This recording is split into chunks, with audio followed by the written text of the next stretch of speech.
Acclamons la parole de Dieu.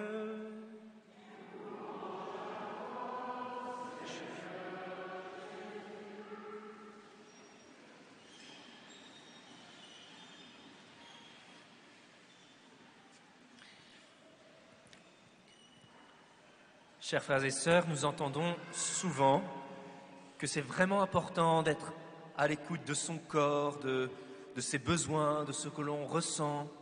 Et c'est très vrai.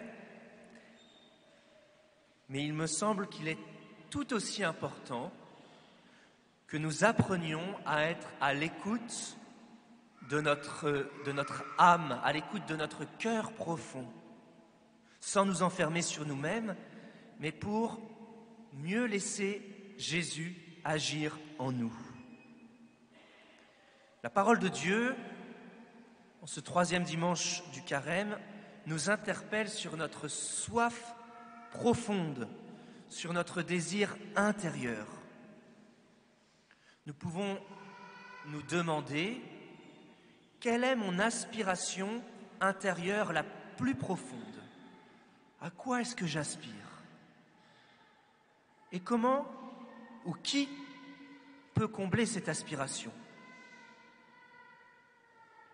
Dans l'Évangile, nous voyons Jésus venir à la rencontre de cette Samaritaine, cette femme. Et à travers elle, c'est toute l'humanité que Jésus vient visiter. C'est chacun de nous. Les Samaritains étaient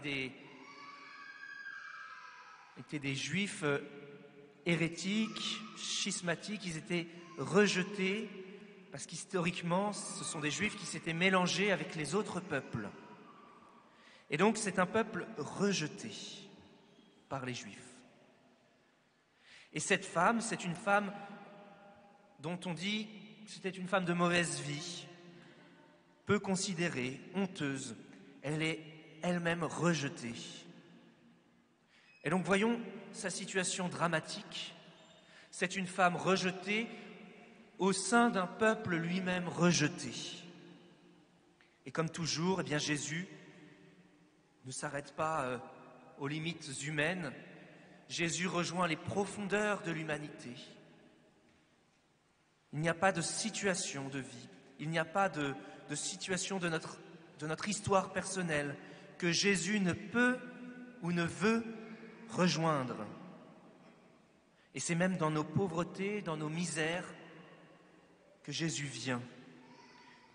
Nous l'avons entendu dans la lettre de saint Paul aux Romains, Jésus est mort pour les impies que nous étions.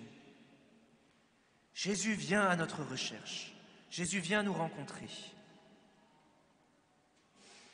Cette femme, c'est chacun de nous, avec nos blessures, nos souffrances, avec nos questions et nos doutes, avec nos grands désirs. C'est chacun de nous avec cette soif profonde, fondamentale, d'être aimé parfaitement, d'être aimé inconditionnellement.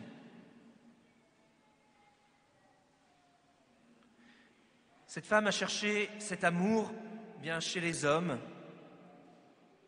mais ça aurait pu être bien d'autres choses, c'est bien d'autres choses pour nous. Ça peut être certaines apparences, des biens matériels, l'argent, le pouvoir, la notoriété. On pourrait déployer la liste. Et de tout cela, le Seigneur dit « Quiconque boit de cette eau aura de nouveau soif. »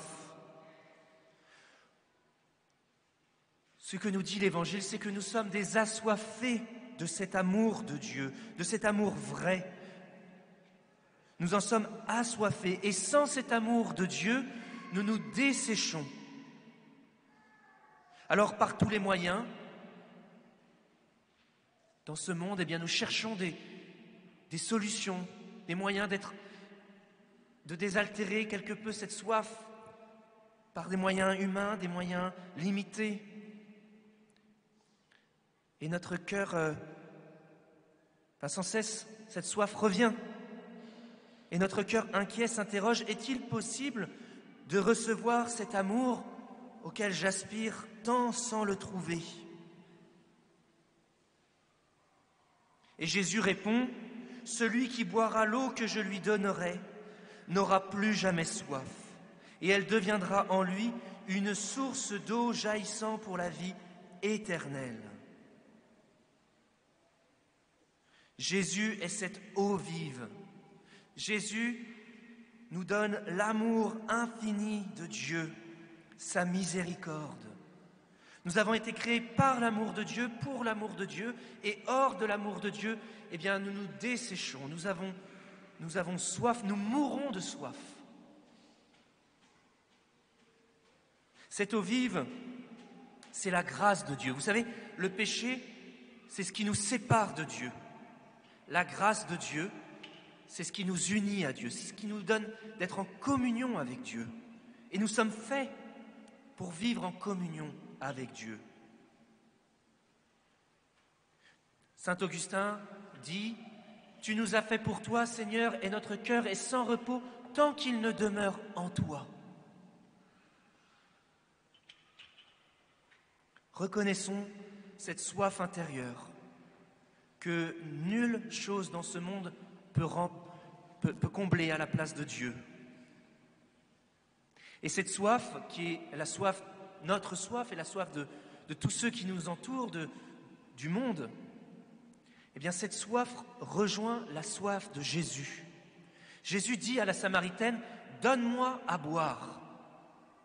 Et cette parole, en Saint Jean, est à rapprocher de ce que dit Jésus sur la croix, « J'ai soif ». J'ai soif de ton amour, j'ai soif de ta foi, j'ai soif que tu me confies ta vie, j'ai soif que tu me fasses confiance, j'ai soif que tu viennes à ma rencontre dans la prière. Dieu a soif, soif de nous, soif de notre amour.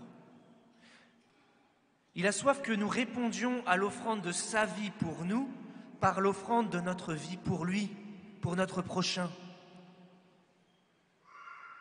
Dieu a soif que nous vivions pour lui, chers frères et sœurs.